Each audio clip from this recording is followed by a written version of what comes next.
সমাজের আরেকটা সমস্যা, বড় সমস্যা, যাদের নাকি সন্তান নেই তারা নাকি শুভ কাজ করতে পারে না। কে বানিয়েছে এই নিয়মটা? যদি জানতাম এই নিয়মটা কে বানিয়েছে, একবার তার সাথে একটু কথা বলতাম।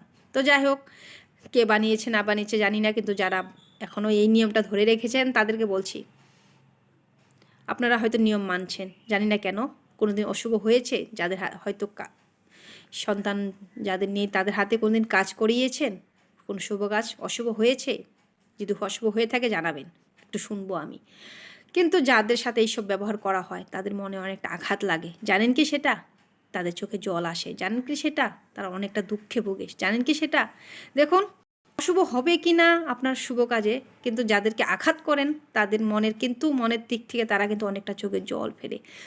তাই তাদের চোখের জলে ভগবান কিন্তু অসন্তুষ্ট হয়ে থাকে। তাই অসন্তুষ্ট ভগবানকে করবেন না, তাকে শুভ কাজে নিন, ভগবানই খুশি হবে। আজকে সন্তান নেই, কেন নেই, সব কিছু ভগবানের হাতে।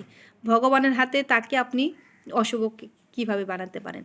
ভগবান যদি তাকে এইভাবে বানিয়েছে, তবে অশুভ কীভাবে হলো? ভগবান বানিয়েছে, তার হাতে নেই।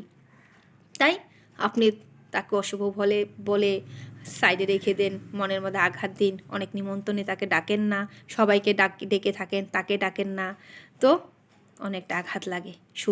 শুভ কাজে এসব মেয়েদের যেতে নেই, বিধবাদেরও যেতে নেই। কিছু কিছু বিধবা নারী আছে শুভ কাজে যেতে নেই। এই ব্যাপার নিয়েও আমি পরে কথা বলবো, বিধবা নারীদের নিয়ে। তো আপাতত বলছি এই যে সন্তান ছাড়া নারীদের এত আঘাত দেওয়া হয়।